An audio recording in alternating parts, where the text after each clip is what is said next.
This is Guru Kasinathan, and he leads the IT for Change initiative. Over 17 years of work, he's worked with teachers and with schools, always in the background. But I think a formidable thinker, and a formidable thinker because of the fact that he lives in Bangalore, he works in the IT sector, and in this entire lockdown, it has been said that IT is going to be the nirvana. Digital is the way that children will learn. Till we realize that there were thinkers from amongst the world of the digital who were telling us that this is no good. You need to ask the questions. It is Guru who's led us together into a coalition. Without much ado, I welcome Guru. At the same time, I also welcome Manas Gohain from the Times of India, who's with us from the Hindustan Times. We have Fariha. Jatin Anand is also joining from the Hindu in New Delhi. So even as we have many cities, newspaper reporters from many cities have been connecting with me saying that tell us more about this world. Many of them, like us, realize that the world of children has been lost, and they do want to hear what the Education Emergency Coalition has put together. Now, Guru will present to you some more facets of the deep work that the Education Emergency Coalition has done. There's the policy tracker, in addition to the Future at Stake report. The policy tracker is going to be a live way of understanding how, within the complex federal framework of India, the states and central governments are rising up to take the challenge of resume and renew our schools, how to build back India better for our children. And apart from the policy tracker, there's also the teachers speak. There is a priority on the element of voice. There is a priority on bringing back the onus on the state. Guru Kasinathan, may I now invite you with a sincere sense of thanks and with a sincere indebtedness, I would say, to your stellar work in bringing us all together and holding us on to what appears to be the most important agenda as we rebuild our frayed society and its lost children. Guru Kasinathan. Thank you very much, Manisha. Happy to be here. The National Coalition on the Education Emergency was set up in July, and we immediately realized that it's a long haul because the tragedy that we are in right now is something that will require the concerted efforts of all of us. Government certainly at the center and the state, but civil society, parent communities, and mass movements as well. And it's going to be a long haul. And we felt that it's necessary to get more and more people together. And that's why the idea of having a site that will help us to pool our resources, pool our ideas and experiences, we created. And that's the Education Emergency site, which you can see on the screen. Now, the report that Sajita spoke about is available on this website, which is educationemergency.net. And if we go down on the latest updates, you can see a future at stake. So you will be able to download the report from this link.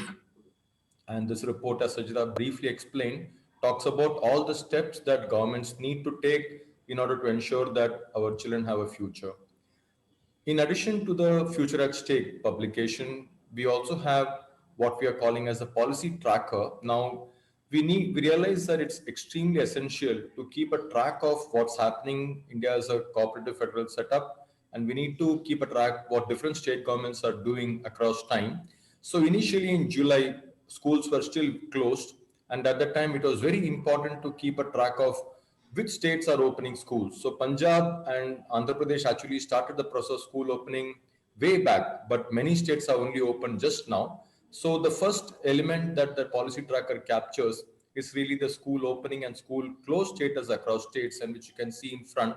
So if you see, high schools have been the priority for state governments across the country. So most states have opened, and that's green in color, except West Bengal, which is going to open a couple of weeks from now, and Kerala, which is partially open. And you can see the conventions on the top. Lower primary schools, contrary to wisdom of education and health experts, and this is what the tracker tells us, that education experts and health experts have been repeatedly saying, open primary schools first, because that's where the damage is the most. But you see from the tracker that it's the other way around, and state governments have prioritized 10th board exam, 12th board exams, and therefore open high schools first. So the tracker aims to give a picture of what's happening. And right now we are focusing on school opening and school closure. But as we go ahead and as schools open, it's going to be tracking the important elements that Sajita mentioned. Are midday meals being given? Are hot cooked meals being served to students in the schools? Are they getting additional learning materials? Is there attempts to involve parents and communities in the teaching learning process? Tamil Nadu is doing that now. So we want to keep a track of different developments that are happening across states, and in a spirit of competitive federalism and to help states understand where others are and to allow pure learning to happen, the tracker will talk about that. And of course, also untied funds that or additional funds that the state governments are going to commit to addressing the education emergency. Sujit already mentioned India is in a very unhappy state where education budgets are being cut, and the advocacy efforts of the coalition are certainly towards increasing education expenditure in the current year and the years to come, and to make sure that we have enough resources that we are providing to schools in order for them to meet the challenge. So this is a policy tracker, and apart from the graphic visual, which will provide information across states, we also have the same information in a table, and we also have information about basic data across different states. So if people want to research and analyze the status of some of the parameters I mentioned, midday meals, additional learning materials, additional teacher support, community engagement, grants, etc., it is possible to do that analysis using the information on the tracker. Uh, that is one thing that the coalition has been doing. Another important activity of the coalition has been to collate research that's already available. And recently, we did a study called the Teacher Speak, and we interacted with teachers in Karnataka teaching in high schools, and we want to be doing this Teacher Speak and perspectives of parents, perspectives of students across time in a repetitive manner across different geographies, so that, like Shantaji mentioned, nobody's really listening to the primary stakeholders of the education space, and policymakers are going ahead with the decision making without really engaging with people at the ground. And the Teacher Speak data that we have is extremely shocking, and you can see that we interacted with high school teachers who teach classes 8, 9, and 10 in Karnataka. Only 15% of graded teachers said that 80% of children are at grade level.